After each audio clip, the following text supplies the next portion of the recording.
À chaque fois qu'il revient, il m'apporte quelque chose. Il m'écrit. Ah oui, les cartes postales. Vous êtes bien sur la boîte vocale de RSU. Tous nos fabuleux animateurs sont actuellement occupés.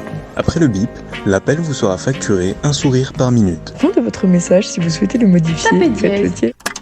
Chut, moins fort. Il y en a qui dorment à cette heure-là. Bon, ok, mais attendez 2 secondes alors.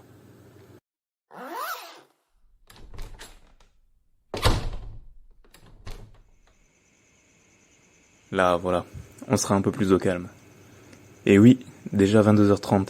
Les discussions estivales dans le fond du jardin s'éternisent et il est temps pour moi d'aller me préparer. Mais la chemise et la mise en beauté ce soir ne seront pas pour le club. Et oui, cet été, je reste à Paris et je travaille la nuit. Un petit job d'été dans lequel je suis réceptionniste. Rien de bien excitant, mais la nuit rajoute son cachet. C'est donc sur les coups de 23h que je me mets en chemin. Un chemin qui me mène au travers de la capitale, dans sa robe de nuit. Après tout, quoi de mieux que l'obscurité pour observer la ville lumière? Je décide donc d'en profiter un peu, du moins plus que d'habitude. Moi qui ai toujours apprécié la nuit, comme Batman, ou les chouettes, mais c'est moins classe donc restons sur Batman, eh bien durant la nuit, pour peu que je n'oublie pas mes lunettes, je profite de scènes rares. Les rues calmes de Paris s'étendant sur des centaines de mètres. Rendez-vous compte, je peux marcher au milieu du trottoir, voire au milieu de la route.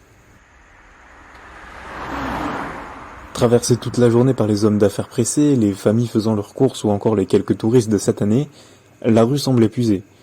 Essoufflée même, elle relâche la pression en laissant sortir de la fumée par les interstices des plaques d'égout. Les bruits de voitures sont lointains, les derniers métros se croisent pour se souhaiter une nuit reposante sous mes pieds, et la lune prend place.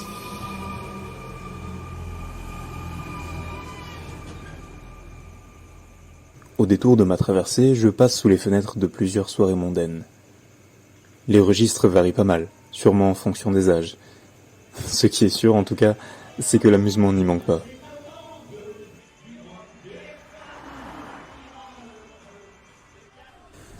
Ah, quelle belle avenue! Je me suis peut-être un peu trompé dans l'itinéraire, enfin, mon téléphone s'est trompé évidemment, mais ce n'est pas pour me déplaire. Nous voilà sur les Champs-Élysées. Ah ça, Jodassin ne mentez pas. À midi comme à minuit, vous trouverez tout ce que vous voudrez aux Champs-Élysées. Restaurant, magasin et un coiffeur. Oui, un coiffeur. Je n'en crois pas mes yeux. C'est comme si toute l'activité de la ville la journée se retrouvait sur les Champs-Élysées la nuit. Ah. Ils ne cesseront jamais de me surprendre, ces cyclistes. Même la nuit, les rues vides, ils risqueraient de m'écraser. Qu'est-ce que... De l'eau? Il pleut? Début juin, à Paris, il pleut? Non, impossible. Un oiseau a dû soulager au-dessus de ma tête ou... Ok, bon, il pleut. Je vais essayer de pas tant tremper, alors je cours, mais pas trop, parce que sinon je pourrais glisser, m'amocher, ou pire, être hospitalisé.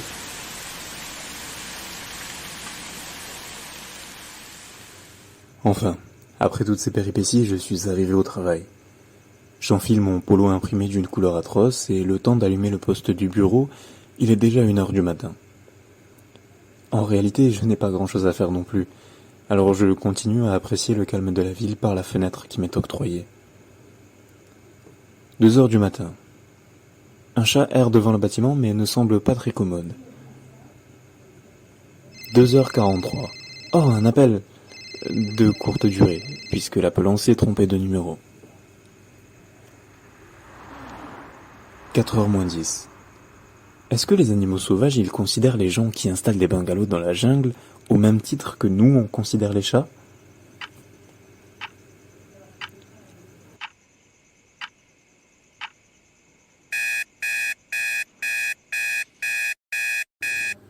Oh, bon, c'est pas de tout repos de travailler la nuit, mais bon, ça paye bien, alors je vais pas me plaindre.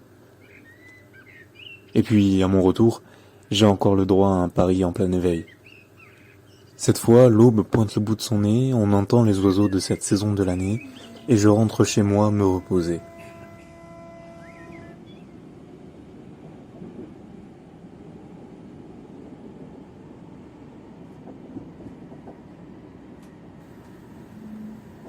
Mais surtout, n'oubliez pas, C'est dans la nuit noire que brillent au plus fort les étoiles.